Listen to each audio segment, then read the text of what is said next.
I think everyone's here.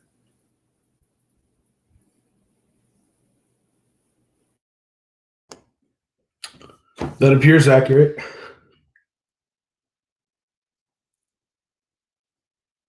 Which student is affirmative? That is me, Melanie, College of Idaho. Melanie, are you ready? Yeah, has anyone made the speech drop? No. Okay, I can go ahead and make it. Thank you.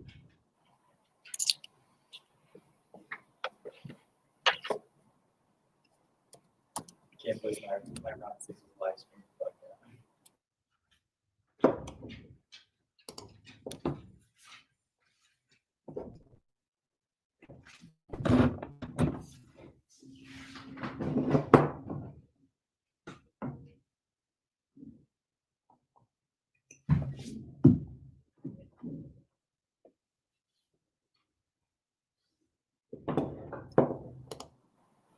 Okay, I'm making the speech drop. I have to join on my laptop though and do it that way.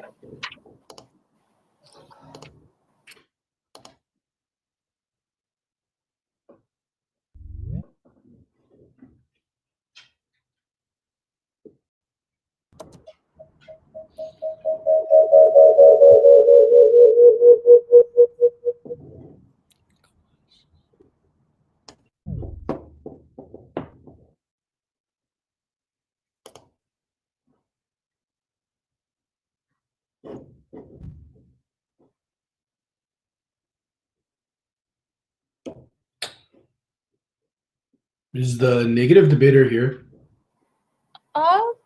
She just was.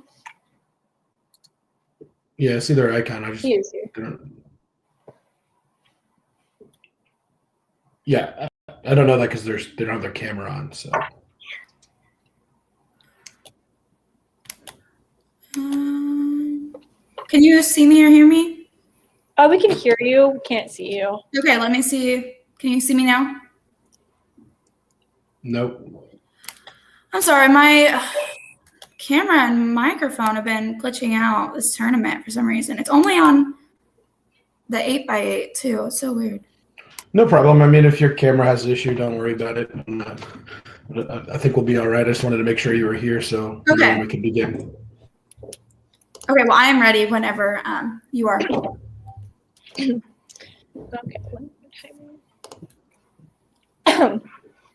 All right.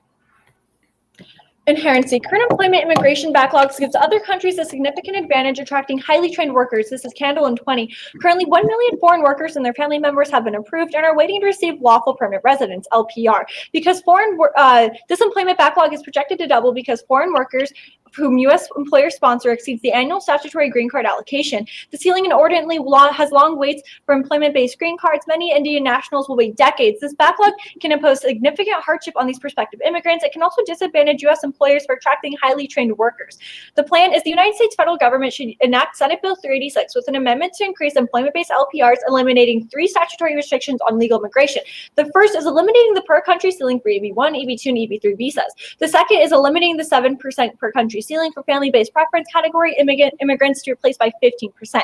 And then the final, remove annual immigration restrictions on long-term temporary visa holders to obtain permanent residency status. Solvency. Removing per-country ceiling solves 400-year backlogs and attracts additional skilled workers. This is Candle again. Indian nationals who enter the employment-based backlog have to wait an estimated 195 years for green cards in the EB1, EB2, and EB3 categories. This analysis estimates that holding current conditions constant, these wait times could increase to 436 years by 2030. The number of green cards for employment-based immigrants could be increased by altering the total worldwide limit. Such legislation would alleviate the current and future employment-based backlogs. The current limit was established 30 years ago when the U.S. economy was half its current size. The larger U.S. economy reinforces the need to find the best and brightest brides from overseas. Senate Bill 386 frees up H-1B visas, bond in 20. The bill also creates a new form of legal status. Those on long-term temporary visa will obtain a status comparable to the permanent residency with a green card, but without having to wait in line or be restricted by annual immigration limits. These workers will no longer be considered part of the numerically limited H-1B program permits, and it will undoubtedly attract significant more applicants from abroad. Removing restrictions on green cards allows informed STEM PhDs, spurring innovation, and alleviating the current shortages caused by H-1B programs. FWD in 20, the H-1B program simply does not provide enough visas or prioritization to effectively retain international STEM graduates. There are only 85,000 H-1B visas available each year, a cap set by Congress and unchanged for a decade. Even if advanced degree holders were very lucky and were selected for every single H-1B visa in the lottery, it would still leave 10,000 U.S. educated graduates with no opportunity to get a visa and start contributing. The United States would benefit by expanding its legal immigration avenue so all international graduates, including advanced STEM degree holders with a job offer, have a chance to stay and contribute to the workforce and the U.S. economy. The most straightforward solution is to allow graduates with U.S. degree and a job offer to start working and begin the green card process immediately. So this would relieve pressure on the H-1B program and keep it more focused on truly temporary workers while facilitating permanent residency for well-educated and highly skilled individuals who have already lived in the U.S. for some time and can permanently fill these roles. We're going to go ahead and move on over to tech and tech innovation and a skilled workforce are crucial to America's post-COVID recovery, the ITIF in 20. As the COVID-19 pandemic sweeps across the world and the U.S., negatively impacting all industries, including the technology industry, with workforce downsizing and decreasing revenue, renewed attention must be given to the high-tech industry. As a source of economic hope with the potential to reignite the American economy through innovation and job creation, technology has become a critical driver of productivity and competitiveness for the entire economy. Members of Congress and other policymakers can find common cause in advancing an agenda that builds up these shared foundations of national strength and a globally integrated marketplace. These foundations include a highly educated and skilled workforce for which there must be high-skilled immigration. The data underscores how technological innovation shapes the entire U.S. economy. The trend in which technological innovation through IT and other means is transforming every sector of the economy must continue to do so for the country to build its competitive edge. We're going to go ahead and move on to the China AI advantage. Foreign talent is the backbone of the U.S. technological system.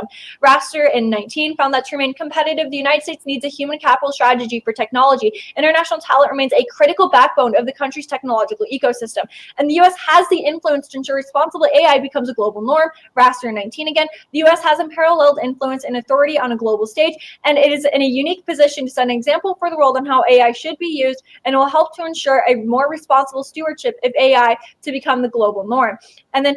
But America can no longer retain high-skilled Chinese nationals. Raster again, today the overall total number of Chinese graduates remaining after graduation is shrinking. To ensure the United States attracts the best AI talent in the world, Congress should reform the H-1B visa program, the H-1B visa application progress. Congress should work to reform the H-1B visa process to make it more suitable for hiring and retaining international talent. America's AI talent base will need to draw heavily on foreign nationals. Congress should provide sufficient opportunity for U.S. companies to recruit talent from abroad.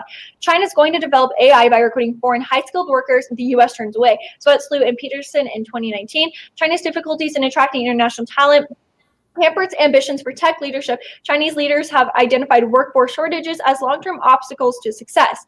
And we're going to go ahead and move down to China wants to put AI in charge of military decision-making. This is Allen in 2019. China's expectations for the future in battlegrounds will be there will be no people fighting, ever-increasing military use of AI. And beyond using AI for autonomous military robots, China is interested in AI capabilities for military command decision-making. AI systems will be just like the brain of the human body. AI completely changes the current command structure.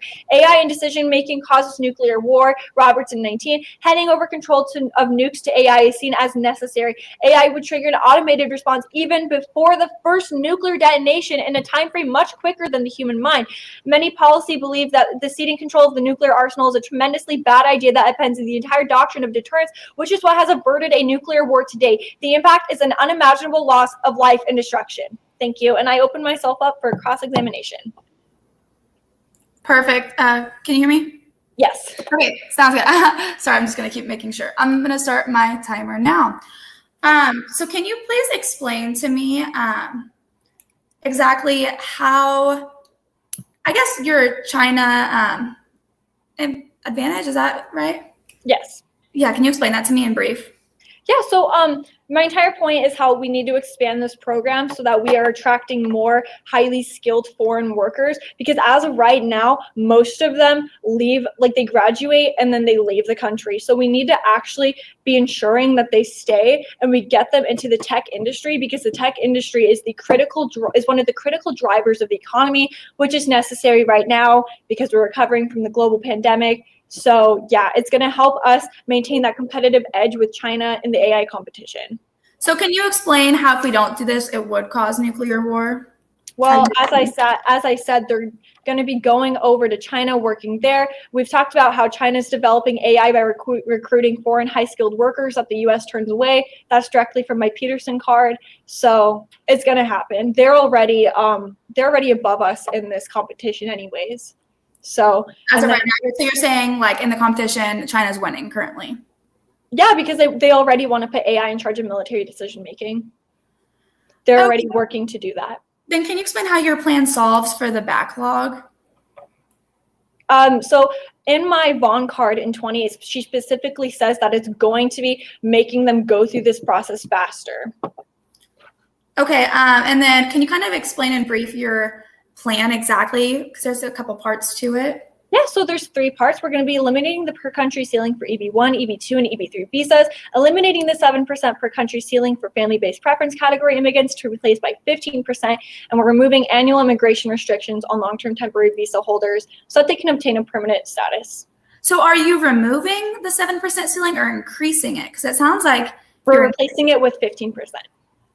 So you're not removing it then, technically? If you replace something, isn't that removing? So it's a new cap, you're saying? You're replacing it with just a new cap, is that right? In essence, if you want to take it that way, yeah. Okay, so how would the 15% be such a drastic difference from the 7%? Well, considering we only give out 15,000 visas right now, I'd say that's a pretty drastic. And any percentage of an increase is going to be drastic right now. But wouldn't we need more immigrants high-skilled immigrants to meet the demand that you're saying we need to meet? Well, this is a great place to start. Increasing it by 15%, that's a major change, especially because we haven't touched this. We haven't really touched this percentage since the U.S. economy has grown bigger. So this is a great place to start, and it's going to build the foundation for more bills like this to come in the future. Okay, and then that is time. I am not going to take any prep right now. I'm going to use it all in my speech, and then I am going to submit my speech drop right now.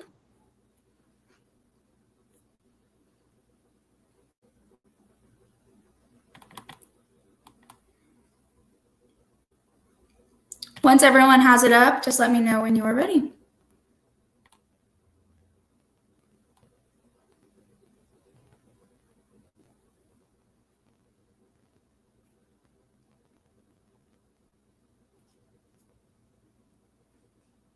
Is everyone good? Taking the silence as okay, perfect. Just making sure. Awesome. And then I'm going to start my speech.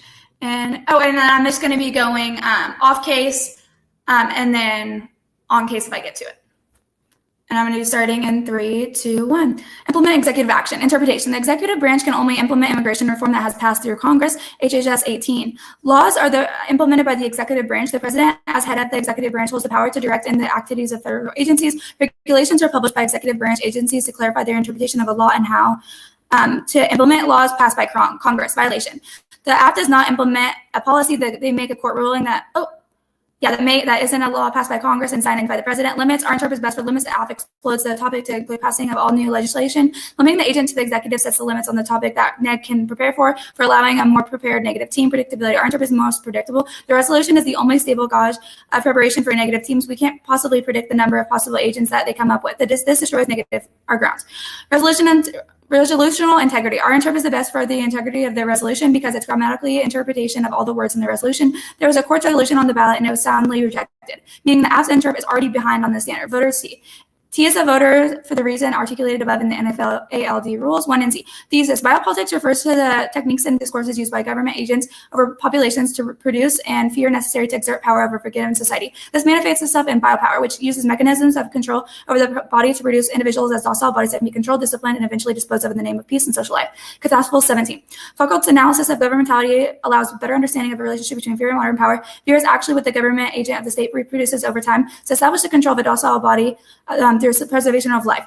The government uses fear to power the population and to wage war in the name of life necessity. Fear is what we must be produced to establish control through a series of governmentalized techniques. Among those forms of governing biopolitics can be characterized as a political technique of governmentality for controlling and governing citizens. The concept of biopower signifies the power of abstract force realized through practices associated with the body. The human life and its biological dimension. Biopower is exercised to recreate individuals as docile bodies, control the political governing abdomen. Also notes governmentality produces a bare life in which the species as a simple body becomes what's at stake in a society's political strategies. Framework. Disrupting the biopolitical apparatus requires the objector to take on the role of the specific intellectual to negotiate local sides of struggle within the institution itself, reshaping the conscience of individuals and promoting change in the real world. Use your bout to uncover how we as debaters are produced institutionally. Whitman 06. Disrupting the technology of biopolitics is a difficult task, but not an impossible one. Acting within the institutional boundaries is quite possible. Task of the specific individual is to respond to local contingent sites of struggle in the context of global. To uncover how we are produced institutionally, human beings can defend against some forms of power. As an educator, the importance of biopolitics and education is that the regulation of the social accounts for a lack of analytical critique. Pedology, empathy has been substituted for the analytical, producing morally tolerable student, right-thinking individuals has become a stable and transformative pedology. We need to regard them as initial steps. Social changes take place through a change of heart and altering of the affective conscience of the individual to create a compassionate culture. Link. The U.S. visa process subjects immigrants to the biopolitical apparatus in the forms of fingerprints and tracking. Rosenberg 13. When you apply for a status to visit the United States, the Department of State consular officer will require your fingerprints and photo. On arrival to the United States, biometrics will once again be collected so that the identity of the visa holder can be confirmed. You will also be asked to provide these data when leaving the country in order that the state can keep track of who is entering and leaving the country. Their main aim is to work towards a safer, more secure America, which is resilient against terrorism and other potential threats. The use of biometric data is a widespread phenomenon undermining the political judicial status, not only people who are influenced by it, but all citizens. The problem is the balance of power. Citizens become vulnerable and prone to manipulation when the states collect sensitive information about their health, behavior, etc. In fact, the impact is endless war. Biopower exercises fear to wage war and draw lines between the other as enemies and those we're saving as outweighs in turn CF. Catastrophe 17. War in a modern society has now become the regime of exercising biopower, particularly the war on terrorism, as a form of rule aimed not only by controlling the population, but producing and reproducing all aspects of social life. In order to preserve life from the disasters and atrocities of war, liberal regimes have to conduct wars on war campaigns by deploying strategies that must target not only the lives of enemies, but also the lives of the population in need of preservation and protection. In this context, the current war on terror is no different from all the liberal wars being waged on behalf of life itself. They use the war on terror as a defensive vitality. The government exercises the use of governmentality technique in which the biopolitical force plays an integral role in the state strategies that make the war on terror possible. Terror is the name given to the wars threatened but liberal ways of life. The alternative is to resist sovereign power through the refusal to produce distinction. All political binaries are predicted upon the distinction between Zoe and bios. By refusal to draw lines, we can contest the sovereign ban through contention at the level of meaning and exception. Adkins 4. One potential form of resistance to sovereign power consists of a refusal to draw any lines between Zoe and bios, inside and outside, human and human. We are suggesting that it's only through a refusal to draw any lines at all, and indeed nothing else will do, that the sovereign power as a form of violence can be contested and a properly political power relation can be reinstated. We escape sovereign power and reinstate a form of power relation by contesting its assumption of the right to draw lines, that is, by contesting the sovereign ban. To move outside, if we need only contest its right to draw lines in particular places, but also resist to call the draw lines any lines of the sort sovereign power demands, strategies that address where lines are drawn are undoubtedly crucially important and often seen as the only possibility for resistance. Although they contest the violence of sovereign power as drawing up the line, they risk their own violent relation in demanding that the line be drawn differently. In both cases, the drawing of the line represents a foreclosure of possibility and a denial of the properly political power relation. The metaphysics of presence that sovereign power's founding and foundationalist drawing of a line preposes can be challenged, examining the relationship between time and politics. The possibility of resistance lies in taking time and making time for politics. Miscounting is a refusal of and resistance to the grammar of sovereign power's drawing of lines between which counts bios and which does not Zoe. It's a refusal to play sovereign power's language game and follow the rules of counting, a form of commutus that's non-conventional, non-statistic, non-sovereign, non-biopolitical. Therefore, we actually turn all of the advantages that the 1AC claims. We are doing all of the same things, basically, but at a moral level. We're allowing these people to come in and help our industry, our tech innovation, our economy, but also not forcing them to be subjected to this form of discrimination and this form of control of fear. We're allowing all of the same stuff to happen. And they read a card, I believe it is Razer 19, and it talks about how these America needs these high-skilled Chinese. We're allowing the Chinese people to come in. We're not discriminating between the good immigrants and the bad immigrants, but we're allowing them to come in and out as they please to help out our industry and help our economy. So that is why you will be voting for the negative today, because first off, they were just not topical. They're implementing a new, the 15% cap is a new thing, and they're not removing the 7% ceiling. They're just replacing it with something that hasn't existed before and that was not passed through Congress. Thank you so much. And then I am open for cross-ex.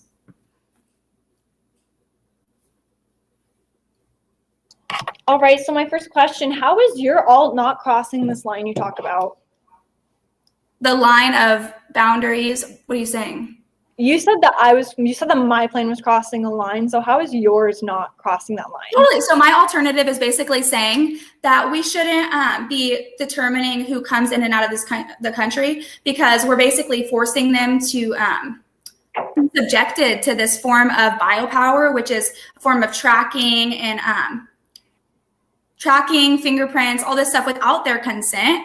And it directly links to your plan, because by allowing more people in, they're subjected to, especially the visas in particular. I talk about that in particular.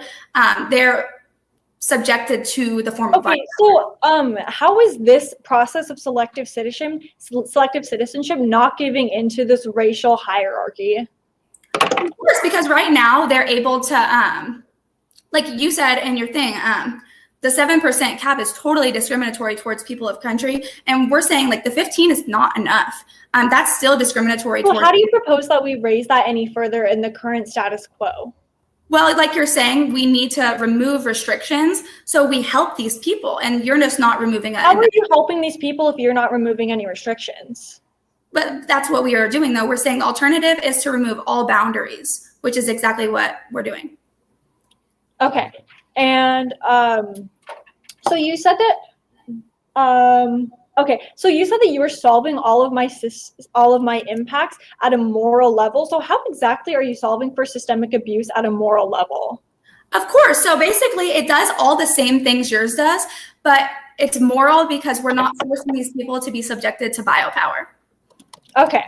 And can you kind of very briefly explain your biopower point?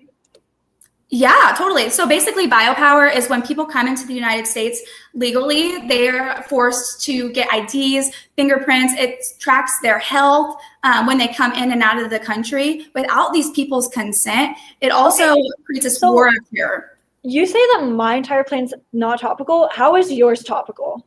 It's not the negatives' responsibility to be topical. It's the affirmatives. Okay, and like, how exactly is my plan not topical? I establish a very clear actor. I establish how exactly this is going to be happening. So how is my plan not topical? That's a great question. So in particular, you're removing the 7% ceiling. So you're taking that away, and then you're implementing a completely new thing that hasn't been passed through Congress yet. The 15%, or else you'd be replacing it, which is also not topical. Well, isn't this a good place to start by starting off with the 15% in a bill? Like I said, we need to start somewhere. It's discriminatory, and it's forcing these people to be subject to biopower. Okay, thank you. Yeah. And I'm going to go ahead and take some of my prep.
Okay, I was not running my timer. How much have I used?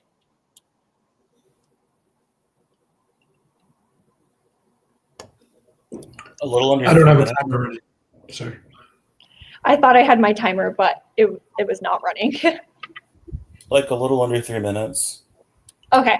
I have my stuff uploaded. These are just cards that I might be referring to in my speech.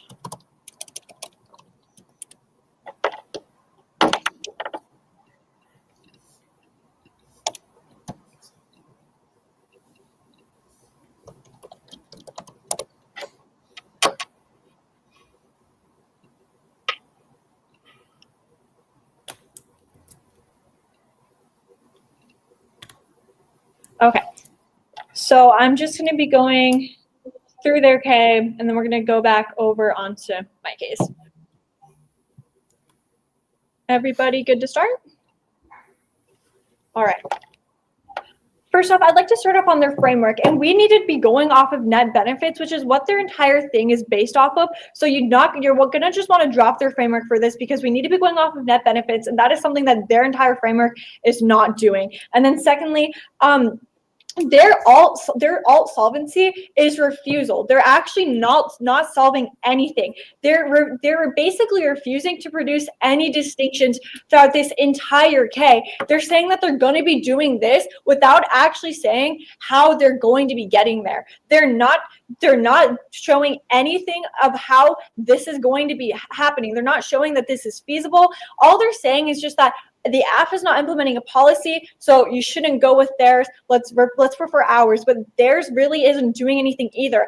At least in my plan, I have distinguished one bill that is in the Senate right now, and I've shown that it's something that it's a starting point, but they haven't distinguished anything. I've distinguished a bill, I've distinguished the actor, I have been very clear about what my plan is. Therefore, you're going to want to prefer app there. And then we're going to perm their alt as a double bind as well. So if their alt can't overwhelm my plan, then how is it going to be overwhelming?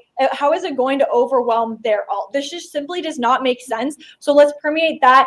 And then a lot of their cards are talking about for their impacts on on their biopolitics. A lot of their impacts are talking about the war on terror. And I would just like to remind you that in my case, we talk about an impact of nuclear war. You're going to want to prefer that in today's round because as we all know, extinction is going to be outweighing this, and that is potentially what it could come to with China and their AI advantage. Their biopower, they're conflating this issue of biopower to be something a lot larger than it truly is. Besides all of these cards are on the war on terror. So why is this already not an issue? Why is this something that we are not dealing with right now? It simply just does not make any sense. Like, if this really was something that is a big of an issue that they're contending it is, then we would be solving it right now. Logically speaking, we wouldn't just sit here and let this happen. So with that, just perm they're all. It's not going to happen. They're saying that they're going to be they're turning all of my impacts in a moral way. But like I said, how are they going to be solving for systemic violence that people go through while they're detained? How are they solving for these impacts of getting people through this entire process faster? Like, they're not solving anything. They're just saying that my plan isn't doing what it's going to isn't doing what I'm saying, but they have yet to actually prove actual solvency and topicality. And there's a big issue with topicality and their point of biopolitics point. They haven't actually proven a strong link here to like how they're going to be making this better. And even then, there's really no link of biopolitics to the resolution at hand, really. So with that, let's go back over onto my side. And one of the main reasons as to why you're going to want to prefer my side in today's debate is because I've shown you that it's a legitimate bill that is in Senate right now, and we need a starting place.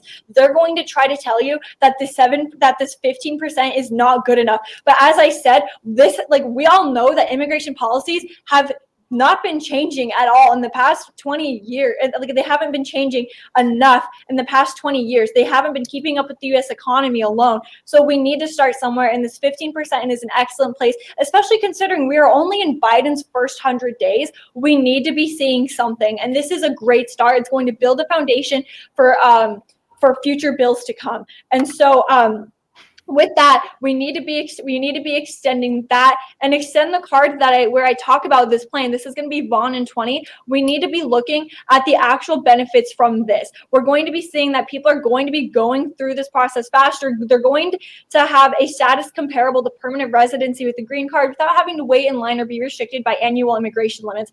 And I'd like to point you guys all over to my card that is about how long-term detention leads to permanent psychological impacts on women and children, and it creates a unique form of systemic violence. This is Shepard in 2017.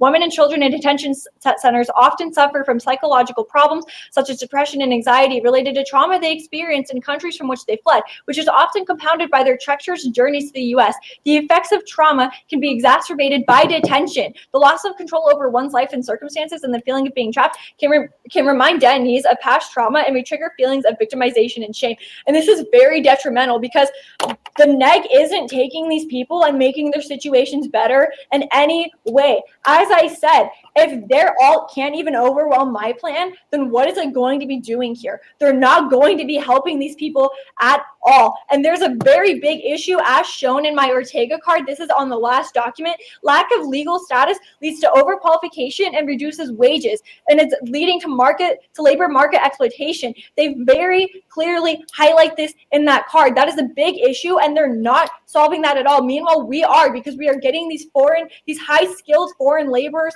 over into the country, and they're going to be here permanently. And then finally, I would like to point you guys to my Bashi 2004 card. The relation of the hierarchy in the process of selective citizenship is characteristic of the immigration legislation premised around labor that is premised upon a general ambivalence that always views blackness and black bodies as disposable. They are not bettering this problem. In fact, they're just going to be spreading global anti-blackness. Thank you. Okay, I'm going to take my 4 minutes of prep time starting now.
Okay, I'm all out of time. I'm submitting my speech drop right now.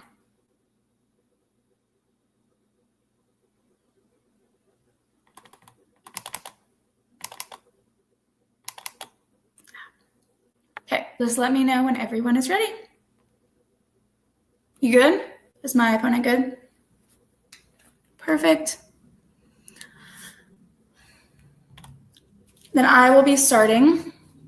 Oh, and then I'm just going to address topicality really briefly and then do, okay, the rest of the time.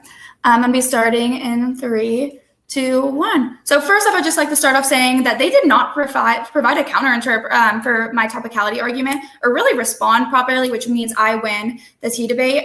It's clear that they do not meet my interpretation. You'll be voting negative on your ballot. Their affirmative is hard linking to this position, meaning the 1AC is expanding the biopolitical apparatus to the sovereign. They've conceded that this uniquely constructs the techniques of control that are essential to how the states exercise biopower over populations. The affirmative draws a line between who is deemed worthy of living and performing. The affirmative draws the citizen. Your ballot is key to understand how this institutionalizes the immigrant into sovereign power. This technique of governmentality physically and discursively expands the sovereign's ability to track, identify, and organize populations into groups that can be disposed of in the name of peace. You can read this as an independent case turn and a reason to reject the AF with or without the alternative. We'll be defending the refusal to draw lines. The AF might remove lines of statute and claim to solve the problem, but we won't defend any of the lines of statute that distinguish between who and who isn't a sovereign subject. This is a question of ontology and how our rhetoric choices shape reality. All of us in this room are already under the sovereign's influence, and as a judge, your responsibility is to operate within the system to help us all uncover how our roles in this educational setting expand the sovereign's influence on our speech acts. This pedagogy role of the critic, and that their framework response that do not interact with. You'll be enacting the role of a specific intellectual that Derrida says in this first step to resisting how we are disciplined into these roles. This means the AF is framed out of the round once we are controlled that the epistemology has tangible, real impacts on who lives and who dies in immigration policy. Their AF is a hypothetical implementation, and that's fine. They can weigh their AF, but the only all is doing the work to uncover that in nefarious ways the state exercises power to dispose of the other and maintain our liberal order. Endless war means death to our enemies and a reason to reject the perm. The 1AC uniquely contributes to the state's war machine. The biometric regulations placed on permissible population a starting point on how the state constructs who is friends and by proxy who is the enemy. This means that the 1AC is a starting point for biopower-fueled wars exercised in the name of saving those who deem worthy. The war on terror is responsible for more deaths and destruction in the third world than COVID. The logic of the 1AC leads to trillions of dollars for drones and bombs in the name of peace and protecting the citizenry. But this is all temporary construction, as the war machine has been pointed out just as easily as once this deemed as the threat. This is the entire thesis of the 1AC. The 1AC has zero solvency for any of their hypothetically constructed happy worlds. Speaking of the permutation debate, they will be going for a permutation and the perm solvency double binds, hold them to a single perm, and the only legitimate permutation is do both. This skews my negative rebuttal and how I'm seeking to rhetorically and pedology uncover our roles in the biopolitical apparatus. The AF has an extra speech, and one permutation of do both is a fair limit to place on the debate. It's reciprocal. I'm limited to one counter proposal. They should be limited to the single test of competitiveness. You can vote here when you look on your flow, and I'm undercovered on the illegitimate perms they go for. You'll have a protect on your flow as judge and specific intellectual. The alternative. We solve the links to the K and the F. We need to rethink the basis of politics way from the sovereign act of line drawing before attempting to legislate bare life, beginning to the refusal to draw sovereign lines and a prerequisite to seeing alternatives in the present system at Kinzo 5. Sovereign power produces bare life as a form of life under its easy way. Sovereign power, on the other hand, attempts to rule out the possibility of resistance to contest sovereign power as we need something different. The drawing of lines between forms of life is the way in which sovereign power produces bare life. The drawing of lines must be refused wherever the lines are drawn. Negotiating the precise location of the lines remains within the violence of the sovereign power. A refusal to draw any line between form of life takes away of the ground upon which sovereign power is constitutionalized. With life is produced as a bare life, it's not helpful for that life to demand its reinstatement as politically qualified life. To do so would be to validate the very drawing of lines upon which sovereign power depends and which produces life as the bare life in for the first place. It refuses to the distinction between bare life and politically qualified life. Practices this challenge or refusal sovereign power are apparent in many locations, whether in hunger strikes or street demonstrations. Creative ways of provoking sovereign powers have been and are being found. The permutation debate. They say perm do both. First, you can extend Rosenberg-Bark 13 that articulates how the 1AC expands the biopolitical apparatus of the state. The link is a reason why the permutation does not function and the all is competitive. Next, you can extend the thesis as an independent link to the 1AC. Our geology of biopower and immigration policy has a pedology function in the round. Only by identifying and uncovering the biopolitical techniques of the sovereign can we begin to resist that power over us. There's an internal link to any permutation and the reason you prefer the all before the perm. You can cross-apply Whitman 6 from the framework that asserts why the resistance is key within the round and beyond. Next, any inclusion of the AF is a relink to the K. The perm responds to the generalization failure of a law with the reassertion of sovereign authority. The perm is a stronger link by assuming the prioritization of biopolitical existence can occur without a simultaneous political existence. The alternative of refusal to draw lines is the only risk. You have to answer the ontological question of biopower in the world in the 1AC. You can cross-apply this adds to the all or extensions of the state of emergency and the harms of the 1AC. This appeal is exactly how sovereign expands biopower, by appealing to as a political discourse and killing it in its name. This is independent reason to reject the perm in 1AC. Kolbeck 16. This is what evidence is in the state of exception, which exposes the operation of law precisely when law creates to operate. The state of exception is a revelation and indifference. Exposing sovereign power as what it is not yet or not always constituted within the network of relations, a state of exception and neither external or internal. This indistinction and indifference mark as almost complete annihilation of the political loss of the political. Not only exposes the truth of politics as always harboring a logic of sovereignty, it also offers a hope for the new conception of relation between life and politics. The properly political nature of lies life lies in the capacity not to be political. What might politics be if this life were not excluded and abandoned and not objective biopolitical management? I'm going to cut that card short, but you will be voting for the alt today because it's really in the K, because it's really the only way to do this morally. Thank you so much.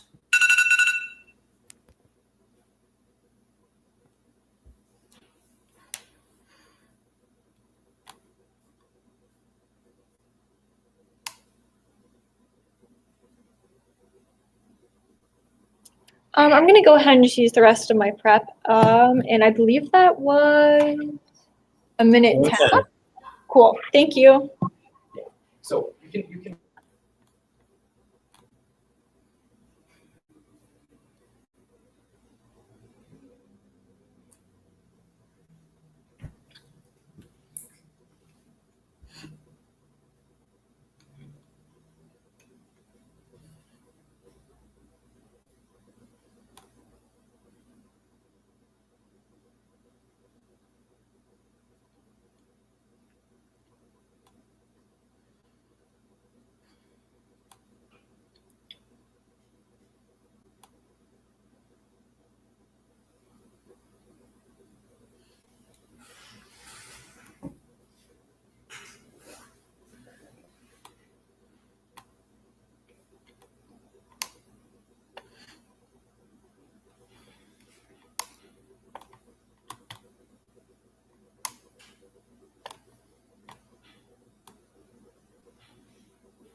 Okay. So for this, I'm going to just be doing basically some straight voters as well as going over the entire K and T debate. So that, everybody good? Perfect. I'm good. All right. So first off, I just want to go over this entire K debate as a whole. So their entire critique right here is assuming things that my plan does not do. She talked about removing lines and stuff, but my plan is not doing that. My plan is actually about a very distinct Senate bill. I specified the actor. I specified what it's doing right now and how this is going to be impacting the American people. Sure, it might still be in the Senate, but it's a great starting place, and that is something we need, especially in the first 100 days of someone's presidency. And then finally, I do win the double bind perm. Their entire K is just, it's illegitimate because they're straight up saying that they're doing all of these things without any distinction of how they're going to do them and what is going to be done. My double bind still does stand because if they're all can overwhelm my plan once again, then how is it going to overwhelm the all? And then finally, all they do solve is just the war on terror. I said almost all of their cards, if you were to go look right now, they're all on the war on terror. So if this truly is such a big issue, why hasn't it been solved? Why is this still a contention in today's debate? Their entire point of biopolitics is not as important as everything I bring up in my case. And I just really want to emphasize the fact that it's not a big point in today's debate, and it shouldn't be, because if it's really a problem, it should have been solved already. All of their cards on the war on terror. And then finally, I want to go over into my first voter, which is actually going to be, you're going to want to prefer nuclear war over biopower. So this is one of my biggest impacts, and they completely dropped it. This went unattacked along with some of my other points on China as well. So they talk about all of these impacts with the biopolitics, but why hasn't it been solved? They dropped a lot of my major impacts. China stealing workers from the U.S., U.S. economy getting better with foreign workers going to STEM, and us getting our technology sector back up to speed. They dropped all of these impacts here, and that is very important in today's round. And almost my entire China AI advantage it went unnoticed in this round. They didn't touch up upon it, and they didn't explain how they're going to be solving this, because this is very important. Where China's wanting to put AI in charge of military decision making, and we need to really look at the facts here. Would we rather have extinction or the impacts of biopolitics? This is something that's going to be a major voting issue. And then second, solvency. They did not respond to my point on how selective immigration creates racial hierarchy and how they're basically giving into global anti-blackness. They did not mention this at all, and this is a major point of contention because I'm showing you that we are solving this racial hierarchy because we're getting rid of the process of selective citizenship. Well, we're making it better, and this is a place to start. Sure, this bill may be still in the Senate, but we need somewhere to start, and this is a great place because they didn't distinguish anything in their plan, yet I did with my Senate bill. And so you're gonna want to weigh this over that, especially the point on how these people are going through systemic violence. They do not solve anything that immigrants go through. Thank you.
So I think we're ready to disclose. I say we just like one by one, just like say like really quickly who we like voted for, just like after an egg, and then so they'll know like who won or lost. Then we could go back and give the decision.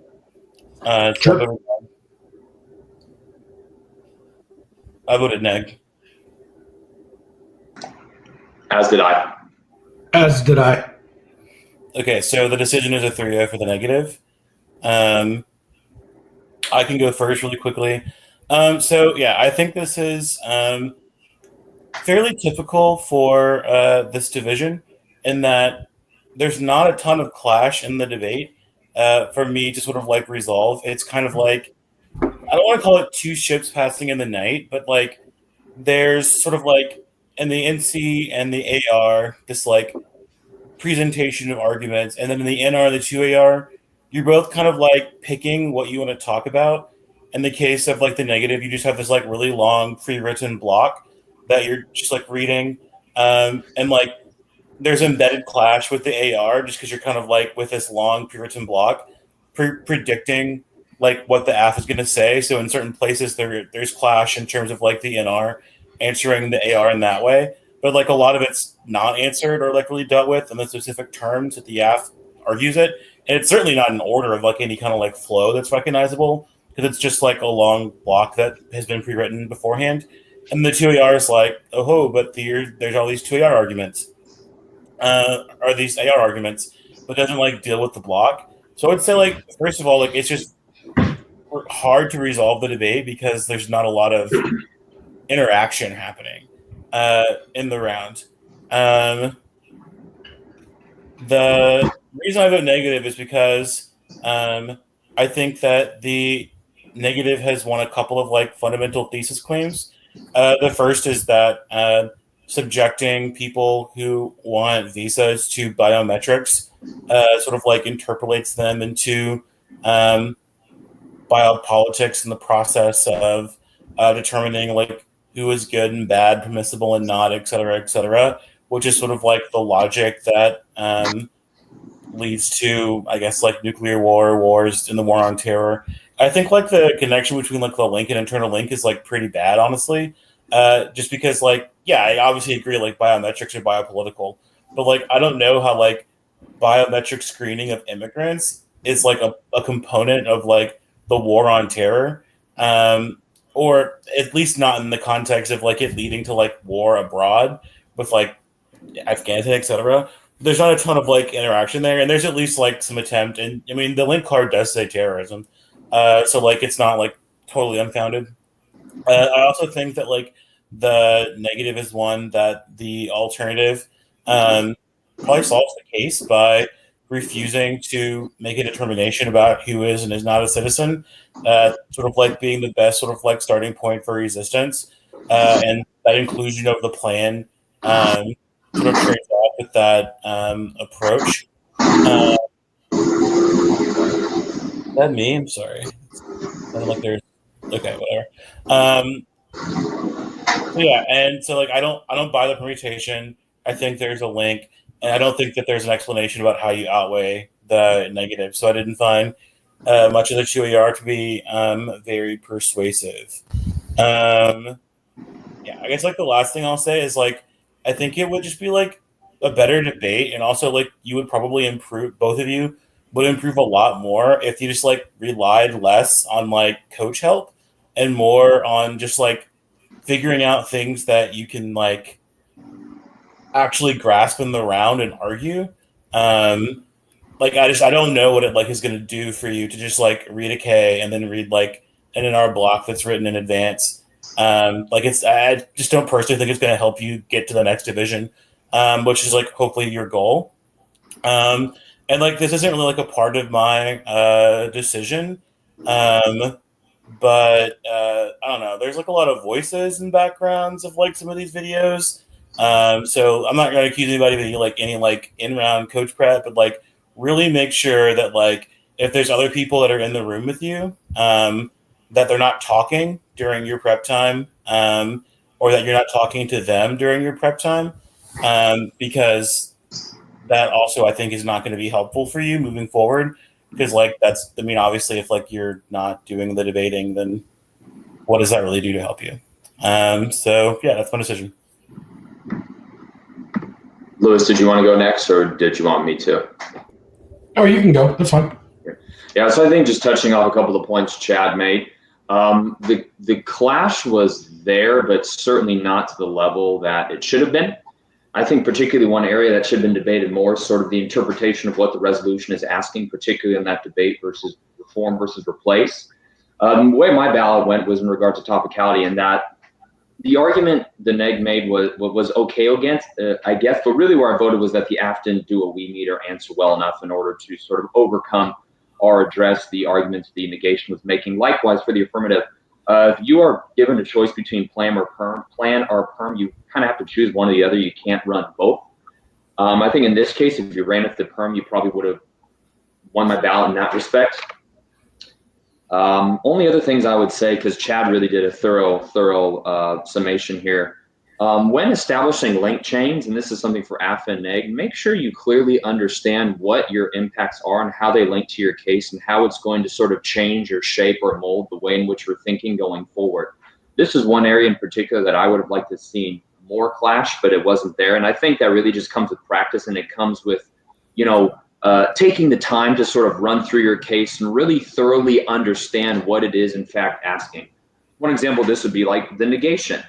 Your biopolitics K is actually good, but the issue is it needs to be better presented, in that when you are presenting what biopolitics is, I think it behooves you to have a card that gives a clear, concise, just, sweet definition, like biopolitics is this, therefore it is accepted because of this. Because I feel like a lot of the time that was spent in the negative construction rebuttal was spending an exhaustive amount of time simply explaining what biopolitics is. So, kind of do yourself a favor in this respect and find a card that does that work for you. For the affirmative,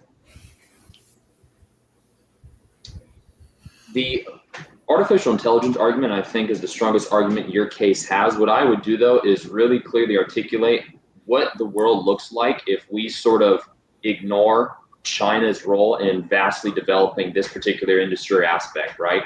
Because if we are focusing more on things like immigration reform or whatever at the expense of China's growth, that's not only bad for the United States and people want to immigrate here, that's bad for the world. So sort of my overall take in this debate was that, clearly articulate what your case is doing, and really what that boils down to is establishing a clear link chain.